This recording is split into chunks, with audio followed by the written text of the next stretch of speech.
Ayan, isang mapagpalang gabi po sa bawat isa. Muli, tayo'y dumako sa salita ng Panginoon at narinig naman natin ang binasa po nila nanay at ni Sister Ami at saka ni Sister Lucelle ay ang Psalm 116. So, ito po ay ang Diyos ang nagliligtas ng tao sa kamatayan.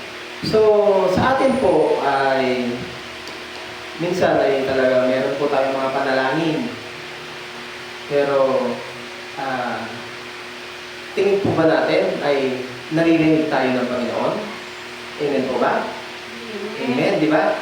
Lagi po tayong naririnig ng ating Panginoon. Yun po yung aking title dito po sa Psalm 116. Pinamagalan ko po ito, naririnig ako ng Diyos. So, yun po, mga kapatid, tayo po ba, minsan, may tanong lang po ako, dumating ka na ba sa point na parang wala nang nakakarinig sa atin? May time po ba na gano'n? Meron ba? Meron.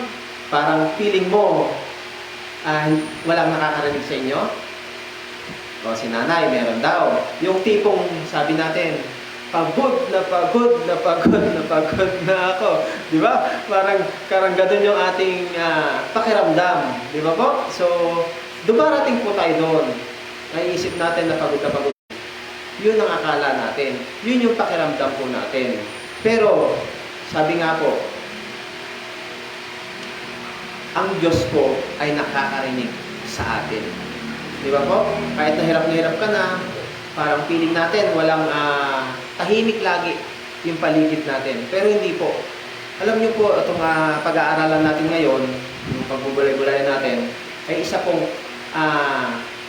yung karakter dito sa Bible. Tingin ko ay alam niyo naman na ito na halos feeling niya na corner na siya. Dumating na po ba tayo sa point na gano'n na parang, uy, corner na ako, wala na akong magalawan. Parang huli na ako. May gano'n. Sino yung karakter na yon? Tingin nyo. Na, ano po ito yung halos, alam nyo po, ito po ay isang palasumbong sa Panginoon. Lagi nang kinakausap ng Panginoon. Sino sa hula nyo? Sino siya? Sinong karakter? Ha? Wow! Ang galing ni nanay. Tama kayo, nay. Si Haring David po ito. Siya ay palasumbong. Diba? Tinawag pa nga siyang, diba? Anong tawag kay David? A man after God's own heart. Ganon na ganon po yung tawag kay David. Kasi mayat maya po, kinakausap niya ang Panginoon.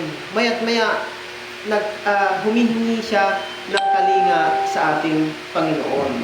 So, talaga, kaya nga siya tinawag na a man after God's own heart. So, ngayon po,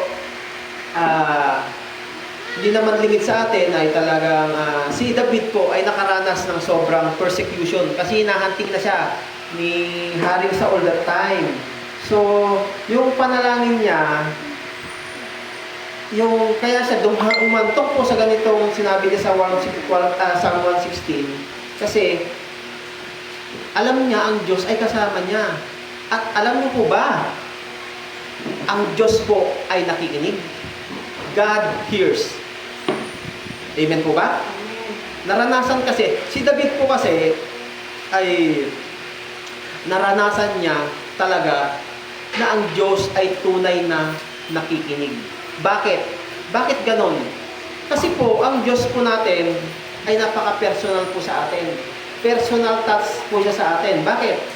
Bakit ganon? Bakit ganon ang respond ng Diyos kay David? Bakit naranasan niya yun? Kasi personal ang Panginoon sa atin. Di ba po? God loves to respond to us.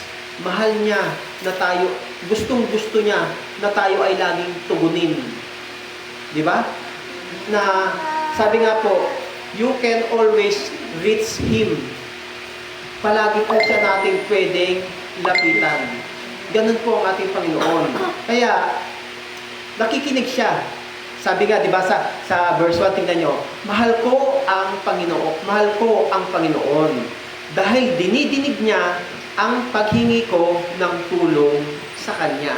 So, ang Lord natin, si Lord po sa atin, ay nakikinig siya. Di ba sabi niya doon, dinidinig niya. Kaya nga, God hears sa verse 1. So, nakita natin? Sabi nga po ni David, I love the Lord, for He heard my voice. He heard my cry for mercy. Ang ganda po, di ba? Kasi nga po ito, si David, hindi lang po niya narinig ang ating mga panalangin, kundi narinig niya ang boses po natin. Boses natin, the voice, boses nating lahat. Hindi po sa akin, boses mo, boses ko, at boses nating lahat. Lagi pong dinirinig ng ating Panginoon yan. Alam niya po yung bawat pintig natin, bawat pintig ng ating boses, bawat titik ng ating mga panalangin, ay alam niya. Diba? It's something po na personal na pinapakinggan ni Lord lagi. Yung mga bawat hikbi natin, yung mga yung attention natin, alam niya ni Lord. Kung nandun sa attention natin si Lord, but ultimately po, yung treatment kasi Lord sa atin ay talagang kilala niya po tayo. So, God hears po. So ngayon po, how do we respond kay Lord? Doon sa pakikinig niya sa atin. Kasi nga, God hears eh. Ngayon, sabi nga po, ngayon, sa atin, nasabi na ba natin palagi na mahal kita, Lord? Sinasabi ba natin lagi yon? Guilty po tayo dyan. Ako, guilty rin po. Kasi hindi ko araw-araw, Lord, mahal na mahal kita. Kasi dapat yun daw po ang maging natin, respond natin. Kaya mo bang sabihin palagi kay Lord na mahal kita?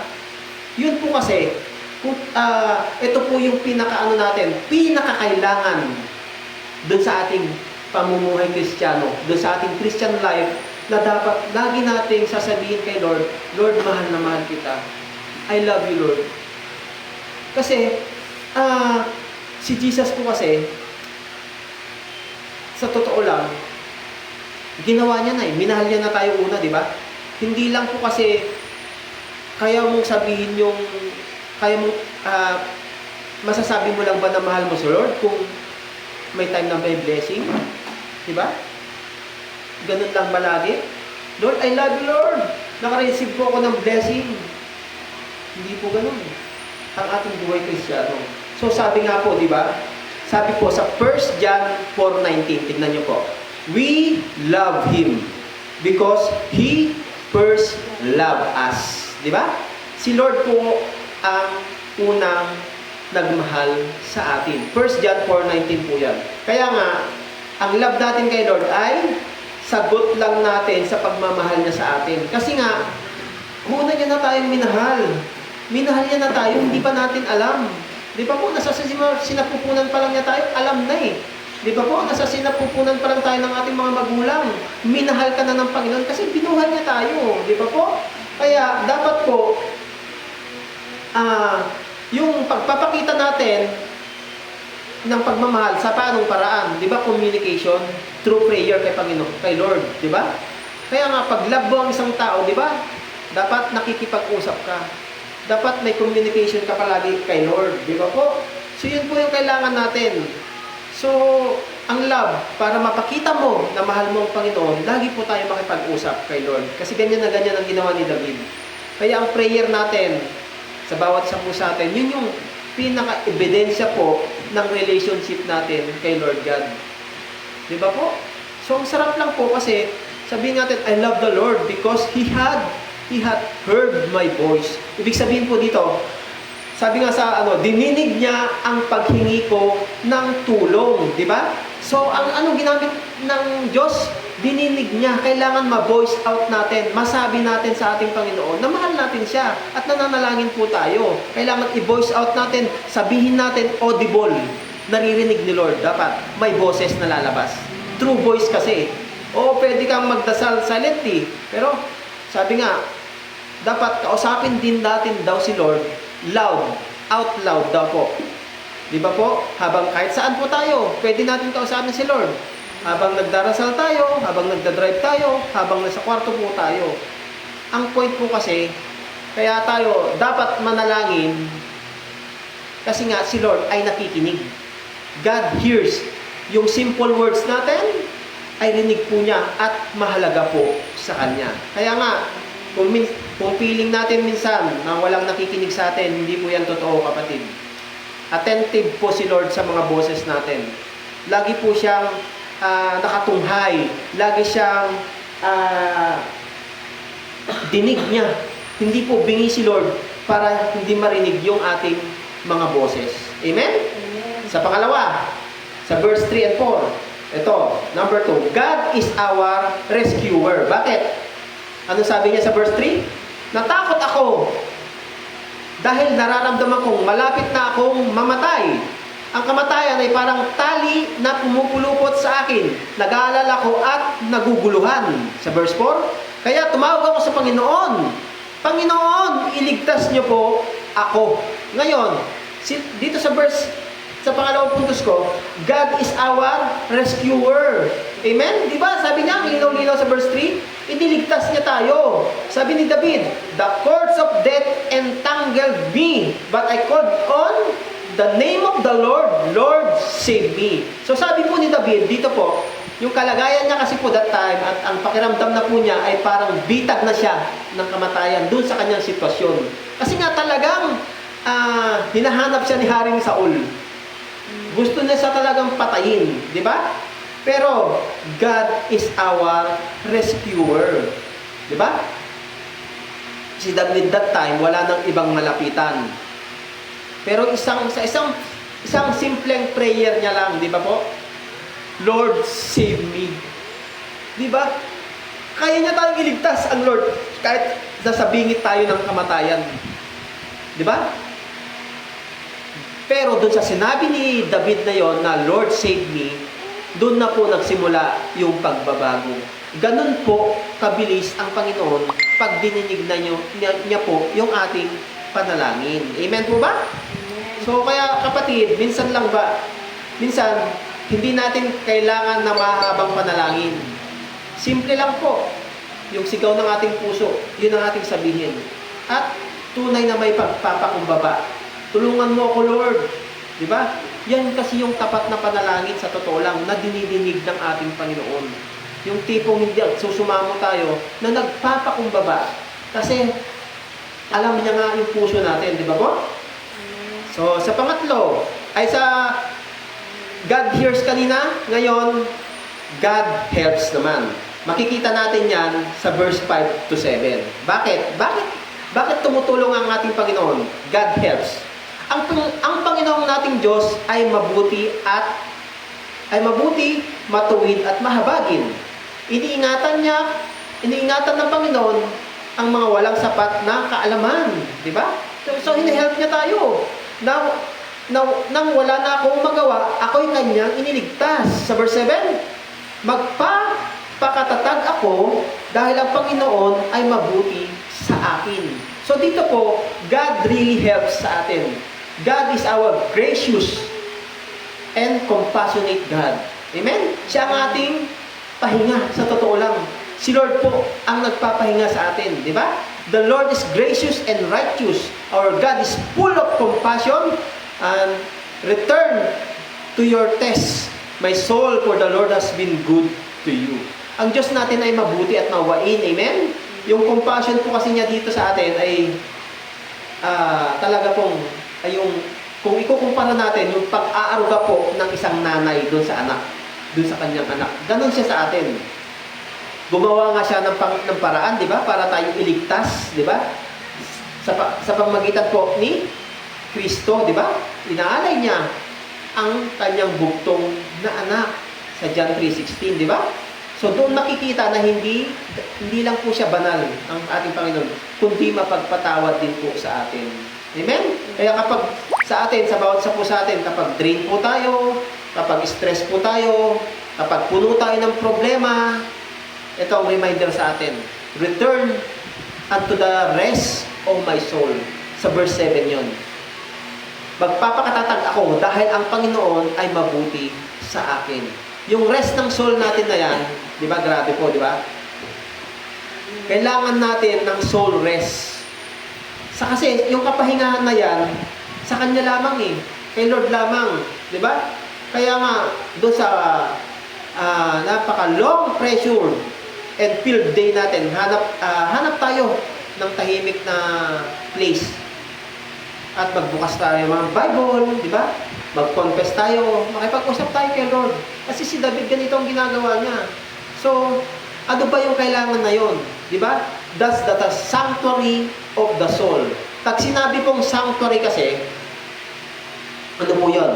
Ito yung sagradong lugar. Di ba? Ito yung ating kublihan. Ito yung ating kanlungan at kaligtasan. Sanctuary of the soul. So, tayo, kumbaga po, yung safety natin and yung security po natin ay kay Lord lang natin matatagpuan. Amen? And ultimate po, siya po ang ating refuge. Ultimate refuge. A shelter in times of danger and trouble. So kaya, kapatid, kung pagod ka na, kung pagod tayo, alalahanin po natin, may pahinga kay Lord. Amen? Pwede pong ipasa sa Kanya yung bigat na ating nararanasan. Amen po ba? Pwede po talaga. Di ba? Kasi sabi nga, di ba, sa Matthew 11:28, may yoke. Di ba? Come to me, those who are heavy and laden, come to me. Di ba? So, sa susunod, God restore us. Sa number 4 na puntos ko. He saved our life, our tears, our steps. Sa verse 8 to 11 po yan. For you, Lord, have delivered me from death. Ibig sabihin yan, my eyes from tears, my feet from stumbling. Tatlo yan ha. So ano yung tatlong yan sa verse 8 to 11? Sapagkat iniligtas niya ako sa kamatayan, sa kalungkutan at kapahamakan. Di ba? So ngayon, sa una ko, delivered me from death. Ibig sabihin nito sa verse, iniligtas ako mula sa kamatayan. Di ba? Ano po ang ibig sabihin po nito? Hindi lang po tayo iniligtas doon sa ating physical, kundi physical rescue, kundi pati spiritual salvation. Iniligtas tayo ni Lord. Amen? Amen. So, yun po. So, saan niya tayo iniligtas? Sa ating spiritual, sa ating physical. Di ba? Iniligtas niyan po tayo sa ating physical. Maraming beses tayo iniligtas ni Lord. Saan? Sa ano? Excuse me. Sa aksidente, sa sakit, o sa sitwasyon na pwede nating ikamatay. Amen? Ako maraming beses po yan kasi nagmumotor ako. Araw-araw. Lagi tayong bumabiyahe. So, iniligtas niya tayo sa aksidente, sa sakit, o sa sitwasyon na pwede nating ikamatay. At saan na tayo niligtas? Sa spiritual, siyempre. Ito po, itong spiritual na sinasabi po dito, ito yung spiritual na kamatayan na dulot ng kasalanan.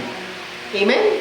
Sa Romans 6:23, sa cross, di ba? Tinanggal ni Lord yung hatol sa atin na eternal death.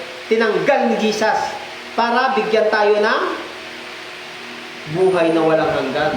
The eternal life. So kaya, bawat hininga natin ngayon ay dagdag na patunay na biyaya sa atin ng Panginoon. Amen? Lagi tayo. Sa pangalawa, pinahinto niya ang luha ko. My eyes from tears. So, hindi lang po sa physical healing ang binigay ng Lord sa atin, kundi po sa ating spiritual ay physical healing at sa ating emotional healing. So, ang Diyos ay hindi mo manhid sa mga iyak natin. Sabi nga sa Psalm 56:8, you have kept count of my tossing. Put my tears in your battle. Ang pag-iyak po natin ay normal lang, kaibigan kapatid. Di ba po? Pero hindi niya hinayaan na manatili tayo sa ating mga kalungkutan. Di ba? Kapag ang tao ay hindi na nakakaintindi, di ba, sa ating mga pinagdadaanan natin, di ba? Si Lord, lagi pong nakakarinig at nagbibigay ng comfort at peace sa atin. Sabi po yan sa 2 Corinthians 1:3-4. Sa sunod ko dito sa verse 8-11, iniligtas niya ang aking hakbang, mga hakbang. My feet from stumbling. Ito naman ay tungkol sa guidance at preservation ng Diyos sa future po natin. Kasi po, ito pinipigilan niya tayong bumagsak sa maling landas. Amen? Sa pagkakasala o sa ating kapahamakan. Biruin mo, bawat steps natin, dinidirect ng Lord. Alam niya pala, ang bawat hakbang natin, hakbang pa lang tayo. Hahawakan pa lang natin. Kaya nga minsan sa ating mga panalangin, Lord, i-bless mo ang bawat hakbang namin. I-bless mo, Lord God, ang bawat hahawakan namin. Yun po, talaga. Once na ganun yung ating prayer po palagi, ay sarap. Ang sarap sa ears ni Lord, siguro ni Lord, di ba? So yung bawat sa tayo po, ang bawat hakbang po ng mananampalataya ay inaalagaan po ni Lord sa atin. The Lord makes firm the step of the one who delights in Him. Kaya nga, sa Psalm po yan, Psalm 37:23-24. The Lord makes firm the steps of the one who delights in Him. Kaya nga kahit nadadapa po tayo, di ba po? Hindi niya tayo hinahayaan na tuluyang bumagsak. Siya po ang nag-aakay sa landas na ating patungo po sa ating katuwiran. Katuwiran po ni Lord, hindi po sa atin. Di ba? Hindi lang po kasi katawan ang pinapalagan ni Lord sa atin, kundi pati puso natin at yung ating future po natin. Di ba? Buong buhay po ang care ni Lord sa atin. Di ba? At ang nakapokus buong buhay yung focus niya sa atin. Hindi lang po yung pang samantala yung ang focus ni Lord sa atin. Amen? So nakapokus si Lord sa atin. Amen? So ano pa? Tinanggal niya tayo sa hatol at panganib ng kamatayan. Ito po yung past. Di ba po? Binigyan niya tayo ng comfort at peace sa ating mga kasalukuyan na sakit. Then sa ating future, ito yung dinidirect ng Lord. Siya po ang gumagabay at nag-iingat ng ating mga daraanan. Di ba po? The Lord is the lamp of my feet and the light of my path. Di ba? Baliktad ba? Tama? Di ba? So buong buhay po ang care ni Lord. Mula kahapon, ngayon, at bukas. The past, present, and future ay nakasalalay po kay Lord. Care, under His watchful care ni Lord sa atin. Amen? So, ito po sa God is holy. Ngayon, dahil our God is holy, ano ang response natin? Dapat ito po lagi yung ating pasasalamat at ating pagsamba sa ating Panginoon. Di ba po? What shall I return to the Lord for all His goodness to me? Ano yung magiging tugon natin kay Lord? Di ba? I will lift up the cup of salvation and call of the name of the Lord. So, hindi po ano ito yung tamang pagtugon natin kay Lord na pasasalamat at pagsamba, hindi po ito parang utang na dapat bayaran. Ito po ay puso na puno ng pasasalamat. Kumbaga, ayaw ni Lord na tingin natin kay Lord, ay, ginawa na ko ni Lord na mabuti. Pero hindi po ganun ang natin dapat respond natin. Dapat yung heart daw po natin ay puno po ng pasasalamat. Di ba po? Kaya ang sagot ni David, I will worship Him. Di ba po? I will testify of His goodness. So, napakabuti po ng ating Panginoon. Kaya lagi nating i-celebrate. Kaya nga tayo lagi sa ating communion, lagi nating sineselebrate yung cups. Yung cups of salvation and the cups of suffering ni Lord. Lagi natin inaalala yun. Kasi our Lord God is holy. Amen po? So, dahil banal ang Diyos, ito po dahil si Lord ay talagang banal, kinasusuklaman niya naman yung kasalanan. Amen po? Pero dahil nga mahal niya tayo, tinanggap niya yung cup of suffering. Dahil sa sobrang pagmamahal niya sa atin. Di ba po? para tayo ay tanggap doon yung sa cup of salvation natin. Sa Psalm 116 po, Pastor Mio. Buong Psalm 116. Nasa verse, na po ako? Verse 12 to 14 na. So ngayon po, sa cross, nakita natin kung gaano kabanal ang Diyos. Amen? Hindi niya pinalampas po. Ito lang ha. Hindi niya pinalampas yung kasalanan. Pero siya mismo ang nag-alay ng kanyang anak para tubusin niya tayo. Grabe, di ba? Yung pagmamahal ni Lord sa atin, ngayon, ano yung tamang respond natin? Ano yung tunay na pasasalamat natin? Thank you, Lord lang ba? Sa prayer? Di ba? Ang dapat nating anyo ng pasasalamat talaga, ito yung yung buhay na nakikita ng iba kung gaano kabuti si Lord. And that's our prayer talaga. Dapat yung buhay talaga natin makita kung gaano kabuti si Lord dun sa buhay natin. May reflect natin kung gaano kabuti si Lord sa buhay natin. Gaano siya ipinakita na true death talaga ay ginawa niya. Kasi hindi niya pinalampas yung kasalanan. Kasi God is holy. Diba? Siya mismo ang nag-alay ng kanyang anak para tayo'y tubusin. Amen? So, ito po, panghuli, doon sa verse 15 to 19, ito po ang pinakamagandang tayo po ay precious in God's eyes. Amen? Nakikita na ano ba natin yon? Napaka-precious po ni Lord. Ay napaka-precious po natin sa mata ng ating Panginoon. Ano sabi niya sa verse 16? Panginoon, ako nga ay inyong lingkod. Iniligtas niyo ako sa pagkabihag. Sasamba ako sa inyo at mag-aalay ng handog bilang pasasalamat. Tutuparin ko ang aking mga pangako sa inyo sa harap ng inyong mga mamamayan. Doon sa inyong templo sa Jerusalem, purihin ang Panginoon. Ngayon, dahil precious tayo po ay mahalaga talaga kay Lord. Mahalaga tayo sa Kanya. Amen? Precious tayo. Precious gem po tayo. Di ba po? So, isipin natin ito Dito po kasi sa mundo, minsan parang wala ang tao kasi, kala natin talagang ito kasi, ay hindi ako mahal hindi ako mahal yan Kamahal-mahal ba ako? Minsan gano'n na yung mga kabataan, gano'n ang tanong Kamahal-mahal ba ako? Hindi nila alam na minahal na tayo ng ating Panginoon. So, ang respond natin, minsan nag-twist na yung ating kaisipan ngayon, lalo sa mga kabataan. Kamahal-mahal ba ako? Karapat-dapat ba ako? Yes! Ang tugon ni Lord. Kasi precious tayo sa mata ng Panginoon. Mahalagang mahalaga. Sobrang mahalaga. Kasi ibibigay niya ba ang kanyang buhay kung hindi tayo mahalaga? Di ba? Amen po? So, para kay Lord, mahalaga ang bawat anak niya. Mula simula hanggang sa ating huling hininga.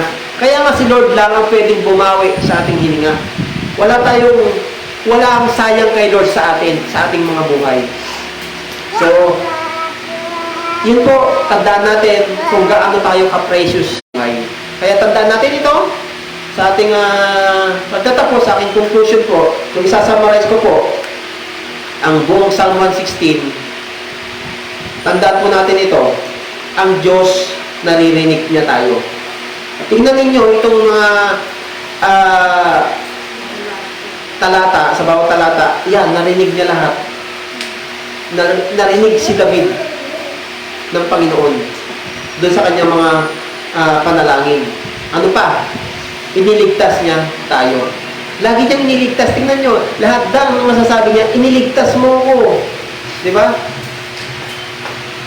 Andyan lahat. Masasabi niyang iniligtas niya tayo. So, talagang binibigay ng Lord sa atin. And sa aking pangatlo, yung precious, pinapahalagan niya tayo. Tandaan po natin yan. Kaya mga kapatid, hindi ko po alam ang ating mga pinagdadaanan ngayon, pero isang bagay lang po ang sigurado sa bawat isa sa atin. May Diyos na nakikinig po sa ating mga boses. May Diyos na handang sumaklolo po sa atin. At may Diyos na nagsasabing, mahalaga ka sa akin. So yun po, napakabuti ng Panginoon. Ito yung isang invitation po sa atin na lumapit po tayo kay Lord na gaya ni David. Lumapit lagi tayo kay Lord na may tapat na puso at may tapat na pasasalamat. Diba po? Kasi yun lang naman ang gusto ni Lord sa atin eh. Diba? Dahil sa Kanya, kahit ang ating mga luha, ating mga sakit, ating mga kahinaan, ay nagiging awit para sa Panginoon. Nagiging pagsamba natin sa ating Panginoon. Ganun po kabuti si Lord sa atin. Ultimo sa ating luha, sakit at kahinaan. Kasi that time, pag nararanasan natin yung tatlong yan sa luha at sakit at kahinaan, bakit niya tayo pinapakinggan? Bakit alam niya ang buhay natin? Bakit kino-comfort niya tayo? Di ba? In times of that, luha, sakit at kahinaan, nandun si Lord. Kaya po, ito po ay isang mahalagang mensahe sa atin ngayon na ang ating Panginoon. Talagang masabi kundi ang tulad ng sinabi dito, lahat na po talaga nabanggit, pero babanggitin ko pa rin na Amen. tunay na napakabuti ng ating Diyos. Anumang dinaranas natin kahirapan, sa lahat ng pagkakataon, kapag tayo ay may kahilingan, dinarinig niya. At Amen. hindi siya nagpapabaya, andyan siya palagi na hanggang sumaklolo. At tayo ay kanyang tinutulungan. Hallelujah. Sa Bispo ang Bacoy at ang Sapo. Ano si Mama? Ma, ikaw na. Ikaw na. Ikaw di ka disjoy, meron ka? Kasi master na. 160 ba? Oh, Ayan, so, ang inabot ko kanina, preciousness, inabot ko. So, yun yung topic talaga dito. Love of God yung unang-una. Pangalawa, deliverance from death. Pangatlo, trust and faithfulness. Gratitude and vows, preciousness of the saints, then commitment to service. Ito kasi sa inon, it is a song of thanksgiving. Ito yung nasa 16. si David po yan, Pastor. Deliverance from distress, expressing commitment, and fulfilling vows. So, binaan niya sa amin eh. Lahat kasi ng panahon ni David pala, si David pala. Oh, David po yan. Oh. Hindi si Solomon, si David. Yung panahon ni David kasi, binaan niya lahat sa awit. Amen. Kaya sabi dito eh, to the song of thanksgiving, deliverance. Yan. Binaan niya sa awit, parang may problema sa dinadaan niya sa awit. Pati yung actually, hindi lang ako kasi yung pangangaral sa pulpito yung pag-preach sa pulpito, yung totoong pangangaral at makatanggap yung Espiritu, maging sa pag-awit. Amen. Pagka umawit ka sa Panginoon, para ka na rin pag-ito yung nag-preach. Amen. Basta nadama mo yung mensahe yung awit, damang-dama mo habang kakanta ka, para ka na rin nag-preach. Same, ano. Kaya nga yung ating mga awit, napakahalaga yan eh. Pag sila pa lang nakaramamdam na wala na Espiritu sa kanilang pag-aawitan, lahat ng congregation yan, mararamdaman yan. Amen. Yun yung pinaka-importante sa lahat. Kasi sila yung sila yung bungad. Nalalawa ko yun yung pinagkaloob ng ating Diyos ang promised land. Di ba yung mga awit ang pinauna doon sa Paris hanggang nakakuha nila yung promised land. May lang sila, umawit lang. At meron pa akong naalala nung panahon ni John. Diba? Sa dami ng kalaban, umawit lang sila, nagkagulong kalaban. Diba? Kaya nga si Haring David, sa dami ng kanyang sinakop ng mga hakarian. Ito yung Grabe. panahon ng biyaya, di ba?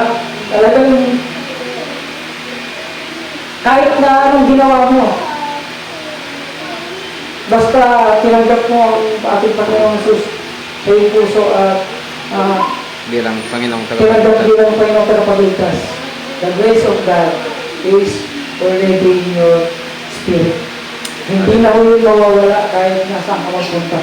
Nasa espiritu mo. Kaya nandun yung conscience natin eh.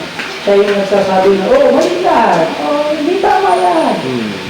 O kaya sinasabi niya, oh, stop ka dyan. Hindi mo pwede ituloy yan. Ganun yung mensahe ng awit nitong si Haring David para sa atin sa Psalms 116. So, iwan na po, kwento ko na. Kasi si David parang